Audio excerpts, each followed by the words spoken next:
Mesdames, Messieurs, bonjour. Il est midi, nous sommes le samedi 25 décembre. À la une de ce journal, un nouveau cas du variant Omicron détecté en Algérie. L'heure est plus que jamais à la prévention. C'est ce que s'attelle à faire une usine du côté d'Oran spécialisée dans la production d'oxygène médical. Il s'agit de renforcer ses capacités de production.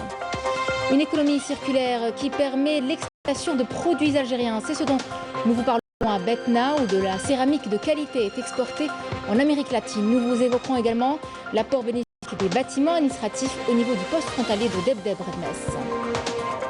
Nous vous emmènerons par la suite à l'Opéra d'Alger pour restituer le parcours atypique de l'illustre poète Si Mohand Oumhand à travers une comédie musicale.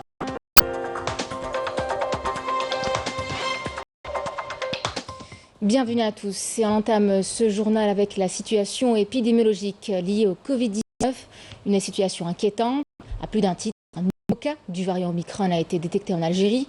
Il s'agit d'un ressortissant algérien de retour d'Afrique du Sud.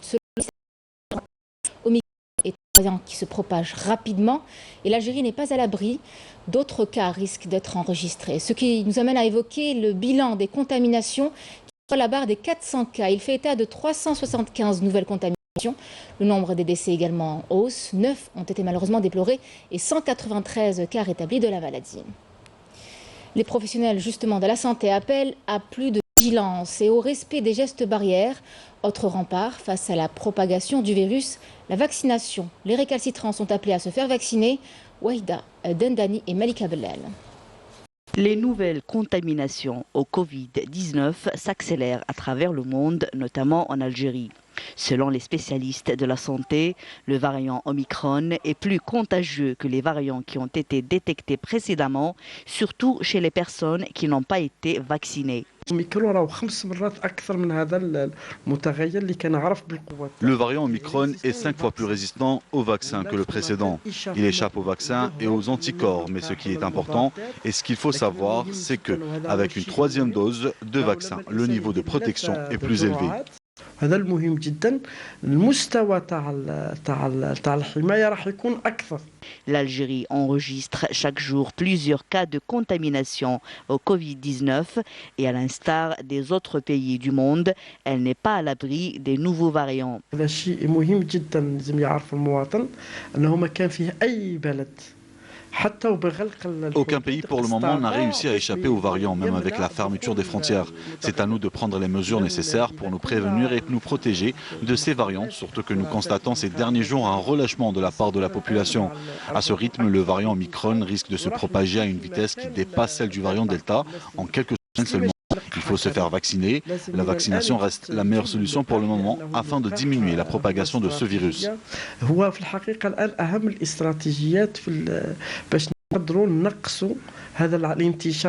Le ministère de la Santé rappelle la population quant à l'impératif de la vaccination contre la Covid-19 ainsi que le strict respect des mesures barrières, à savoir le port du masque de protection, la distanciation physique et le lavage fréquent des mains.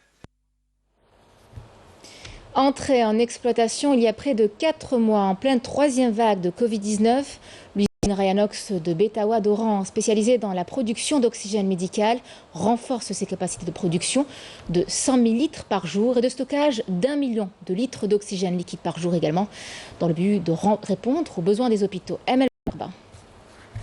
Entrée en service il y a environ 4 mois après la levée des entraves et sur instruction du président de la République, l'usine Ryanox de Betawa à Oran renforce ses capacités de production. Elle vient d'ouvrir 2 nouvelles unités de CO2 et de protoxyde d'azote utilisées en anesthésie. Sans l'intervention personnelle du président de la République, cette usine ne serait pas entrée en service. Nous produisons de l'oxygène médical avec un remplissage de 250 à 300 bouteilles par heure. Dotée d'équipements de haute technologie, cette usine travaille aux normes internationales grâce à des compétences nationales et à l'effort collectif. Les capacités de production ont été doublées. Nous sommes spécialisés dans la production de l'oxygène médical et industriel, du CO2 et du protoxyde d'azote avec une capacité de remplissage de 5000 bouteilles jour. Cette usine nous a offert des opportunités d'emploi. Nous devons travailler main dans la main pour lutter contre cette pandémie. Et afin de faire face au risque d'une 4e vague, l'usine Ryanox mobilise tous ses moyens humains et matériels. 4 camions-citernes transportant de l'oxygène médical sont chargés quotidiennement pour être acheminés vers les hôpitaux. Nous sommes à pied d'œuvre pour couvrir les besoins en oxygène liquide. Nous pouvons produire jusqu'à 100 000 litres jour pour approvisionner tous les hôpitaux.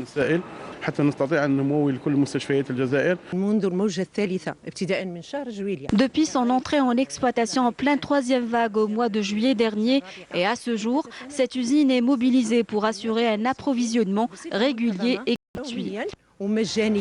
D'une capacité de stockage d'1 million de litres d'oxygène liquide, l'usine de Botewa met les bouchées doubles pour éviter tout risque de pénurie de cet élément vital durant cette crise sanitaire exceptionnelle. Le salon de la production nationale se clôture aujourd'hui, un rendez-vous économique important. Les petites et moyennes entreprises qui ont pris part étaient nombreuses. Leur ambition, promouvoir le produit algérien et pourquoi pas l'exporter. Petit tour à travers les stands de cette 29e édition, Balim Danis.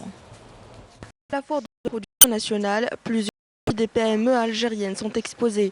Un climat favorable qui leur privilégie les échanges commerciaux. Nous recyclons le caoutchouc des pneus dont on extrait des fibres d'acier et des granulats.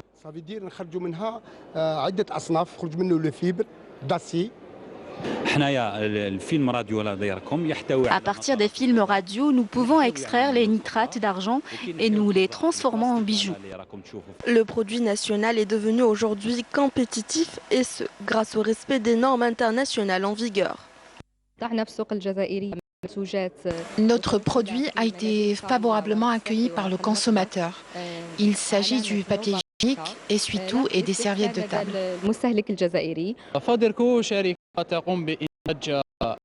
Notre société est spécialisée dans la fabrication de produits d'hygiène et paramédicale et nous répondons également à la demande du marché national.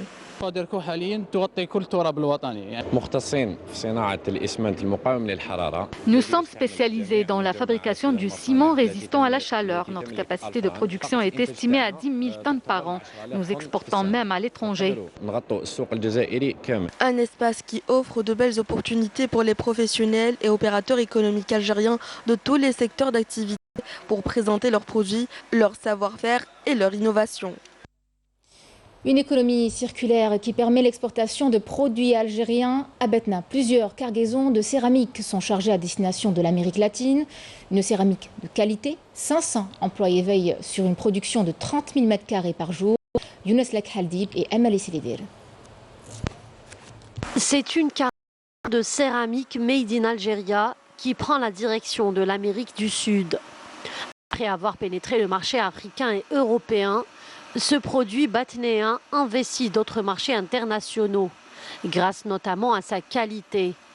Cette cargaison est destinée à la République dominicaine. Au mois de janvier prochain, il y aura 3 autres cargaisons destinées à la Pologne, le Costa Rica et au Canada. Grâce à la volonté et à la détermination des 500 employés de cette usine, plus de 30 000 m² de céramique sont fabriqués quotidiennement. Des compétences algériennes qui proposent un produit de bonne qualité compétitif sur le marché international. Nous avons réussi à avoir une place importante dans le marché local. Nous avons par la suite commencé l'exportation de nos produits vers quelques pays africains, européens et arabes, et même les pays sud-américains.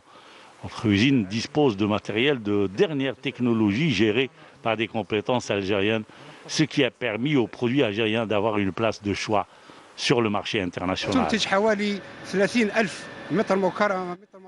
On fabrique environ 30 000 m² de céramique industrielle de différentes dimensions et différents modèles.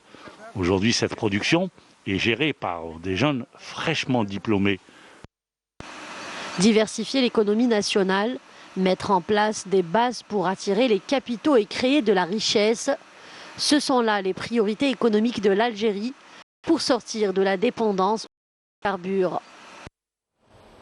Les travaux au niveau du poste frontalier d'Ebdeb Dames, c'est en bonne voie. Les administrations sont prêtes à la réception du projet et pour la fin du mois en cours. Cette importante infrastructure est d'un grand apport pour l'économie nationale. Badia Marmi nous en parle. Après l'achèvement de l'aménagement des bâtiments administratifs au niveau du poste frontalier d'Ebdeb Dames, par exemple des services des douanes, de la police des frontières, du commerce et de l'agriculture, les travaux se poursuivent au niveau de la base logistique du groupe public Logitrans. La réception de ce projet est prévue pour la fin du mois de décembre en cours. Nous voulons faire de 2022 une année économique par excellence. Les travaux de ce projet sont pris en charge par le groupe Logitrans.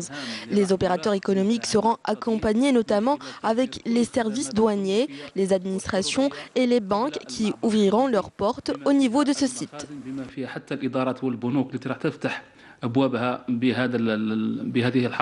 En plus de l'aménagement de ce poste frontalier, d'autres projets de développement sont en cours de lancement au niveau de cette circonscription administrative de Debdeb. D'autres sont réceptionnés, notamment l'hôpital avec une capacité de 60 lits, en plus d'infrastructures scolaires et d'autres d'alimentation en eau potable. Nous comptons beaucoup sur ce poste frontalier. C'est un passage important entre les deux pays frères, l'Algérie et la Libye.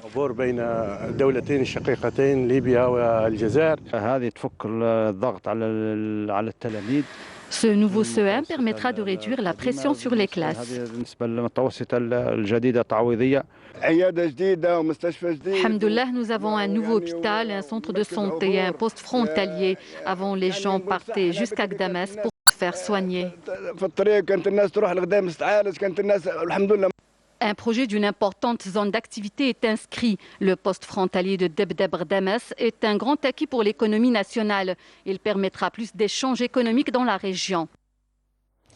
Une cérémonie de remise du prix national d'architecture pour l'année 2021 a démarré ce matin en présence du conseiller du président de la République, Abdelhafid Allahom. La cérémonie, comme vous le voyez, est présidée par le ministre de l'Habitat, de l'Urbanisme et de la Ville, Mohamed Tarek Belaribi, au Centre international des conférences d'Alger, Abdelatif Rahal.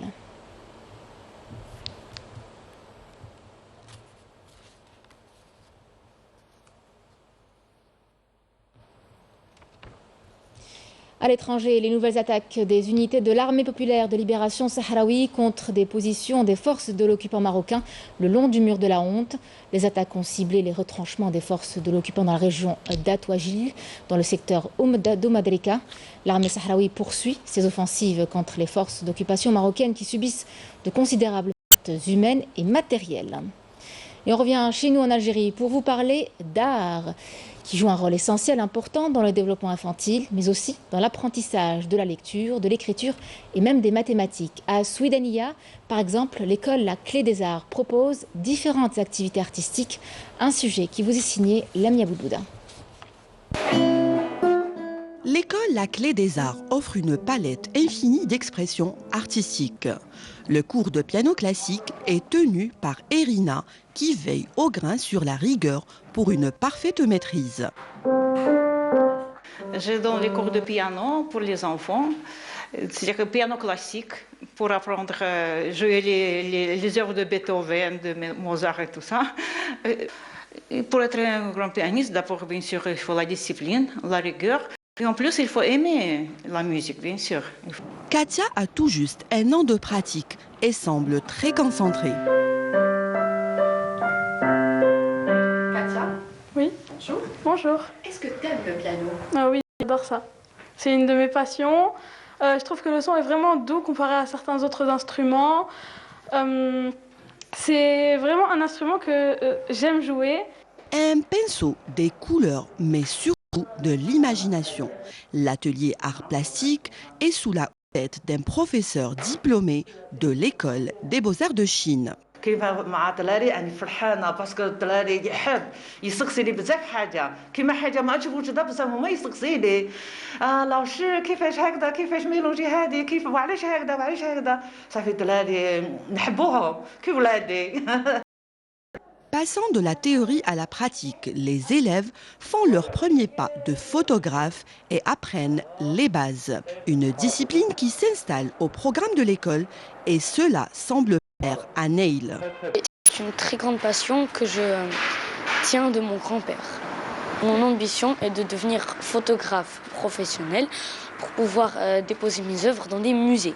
J'ai appris dans l'appareil photo le mode automatique, le mode sport, le mode portrait, le mode paysage, le mode gros plan.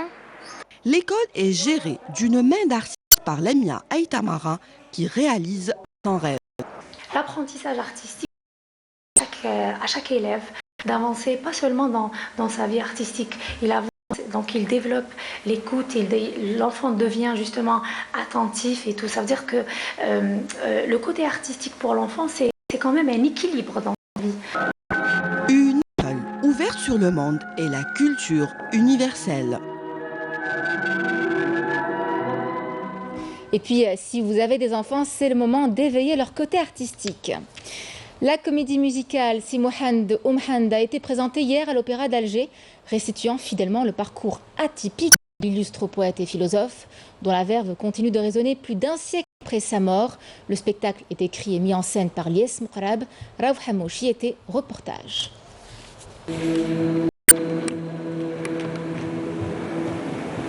Concentré et un peu stressé, on se rejoue une dernière fois les gestes, les notes et les mouvements. Dans une minute, ces comédiens montrent en scène. Il s'agit là de la troupe de la comédie musicale qui interprète une nouvelle production du théâtre régional de Tizi Ouzou, écrite et mise en scène par Lies Moukrab. Mon rôle, c'est Dahbila. C'est une femme qui a aimé Si Mohand à l'époque. C'est l'amour de Si Mohand. Donc je vais jouer le rôle, puisque mes parents m'ont donné le vraiment riche. Donc il était tellement amoureux de moi. Il m'a cherché pour me rencontrer après des années et pour me parler. Et même si Rani est mariée, voilà.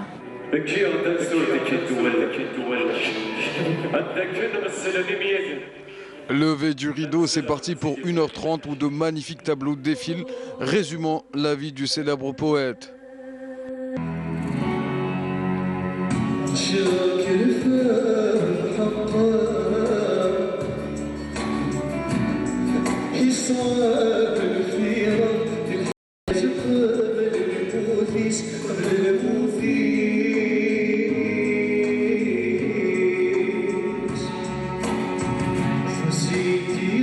De Tizi spécialement pour voir la pièce, je l'ai déjà vue, c'est un chef-d'œuvre et puis j'aimerais bien la revoir plusieurs fois et je remercie tous les artistes, les danseurs, les danseuses.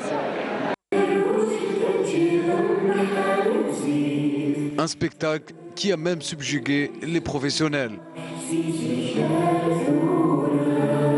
En tant que responsable, en tant qu'auteur, chorégraphe, j'ai beaucoup apprécié l'œuvre.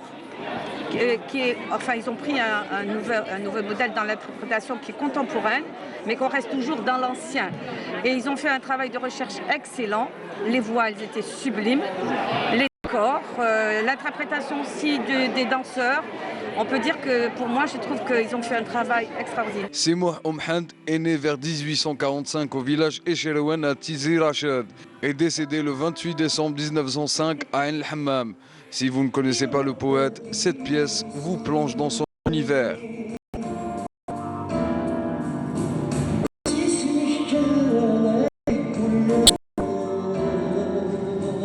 C'est le journal de la rédaction. Merci de l'avoir suivi. L'information revient à 19h avec Kamel Swig.